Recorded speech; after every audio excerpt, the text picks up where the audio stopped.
Bonjour à tous et bienvenue pour une nouvelle vidéo. Alors cette vidéo remplace la sortie nature qui devait avoir lieu à M le dimanche 11 avril 2021 sur la boucle de la Petite Marque. Alors aujourd'hui, on va partir à la découverte de petites bêtes bien connues du grand public, j'ai nommé les amphibiens. Les amphibiens, anciennement connus sous le nom de batraciens, forment une classe de vertébrés tétrapodes qui vivent dans une très grande variété d'habitats. Mais on va les trouver majoritairement dans des écosystèmes terrestres d'eau douce ou arboricoles. En France, on distingue deux groupes d'amphibiens, les anours et les urodèles. Chez les anours, on va trouver les grenouilles et les crapauds. Tandis que chez les urodèles, il va y avoir les tritons et les salamandres. Alors ici, à la base de loisirs de M, on peut, si on est attentif, entendre le chant de plusieurs espèces. On va voir les grenouilles rousses, les grenouilles vertes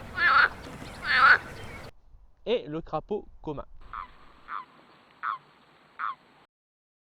Alors les amphibiens vont débuter généralement leur vie sous forme de larves aquatiques qui se métamorphosent plus tard en forme adulte définitive. La larve a un mode de vie totalement aquatique et respire par le biais de branchies, tandis que l'adulte est doté de poumons et respire à l'air libre. Les amphibiens utilisent également leur peau pour respirer, comme surface de respiration secondaire.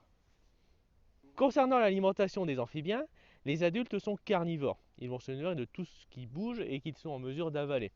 Leur régime alimentaire est essentiellement constitué de petits invertébrés peu rapides, comme les vers de terre, les limaces, les chenilles, les coléoptères, toutes les petites bêtes qui sont en mesure d'attraper.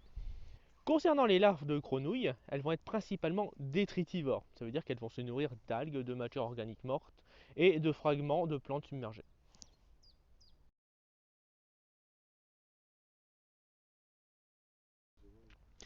La reproduction démarre tout d'abord par une phase de séduction où les amphibiens vont réaliser leur parade nuptiale, leur chant d'amour ou encore l'émission de phéromones.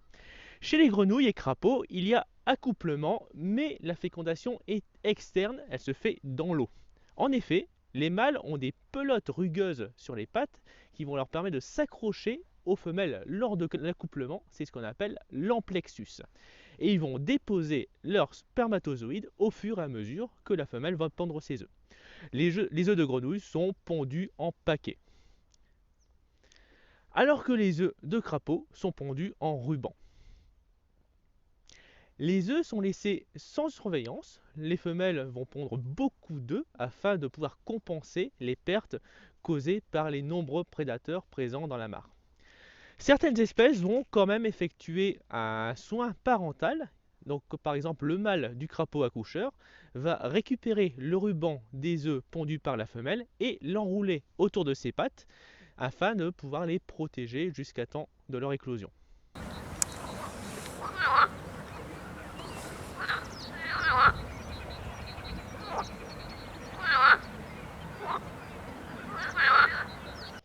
Chez les tritons, il n'y a pas d'accouplement.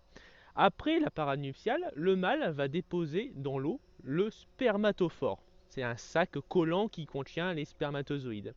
Puis, il va avancer de quelques pas. La femelle, qui vient derrière, est obligée de se positionner afin que le spermatophore pénètre dans ses organes génitaux et féconde ses ovules. Il y a une fécondation externe sans accouplement. Ensuite, la femelle va pondre ses œufs un à un dans la mare et les dépose délicatement sur des feuilles qu'elle va ensuite replier autour de chaque œuf pour les protéger. Des baisses spectaculaires des populations d'amphibiens, dont des extinctions de masse localisées, ont été enregistrées depuis la fin des années 1980 un peu partout dans le monde. Ce déclin est perçu comme étant l'une des menaces les plus graves pour la biodiversité mondiale. La France compte 35 espèces d'amphibiens endémiques en métropole. 8 espèces sont considérées comme menacées, soit 23%. Le déclin de ces populations se justifie par différents facteurs. Le premier est la fragmentation et la perte d'habitat liée soit à l'agriculture, avec la destruction des haies et la monoculture, au transport, lors de la création de routes ou de voies ferrées, et à l'urbanisation qui provoque la disparition de zones humides au profit de projets d'urbanisation. Le deuxième facteur est la chute de la qualité de l'eau suite à la présence de pesticides, de métaux lourds, de nitrates ou encore de sel. Merci à tous d'avoir regardé la vidéo. N'hésitez pas à venir sur le sentier de la Petite Marque pour faire vos propres observations. Avec un peu de chance, vous pourrez peut-être observer ou entendre des amphibiens. On vous dit à la prochaine pour une prochaine vidéo ou, on l'espère, directement en présentiel.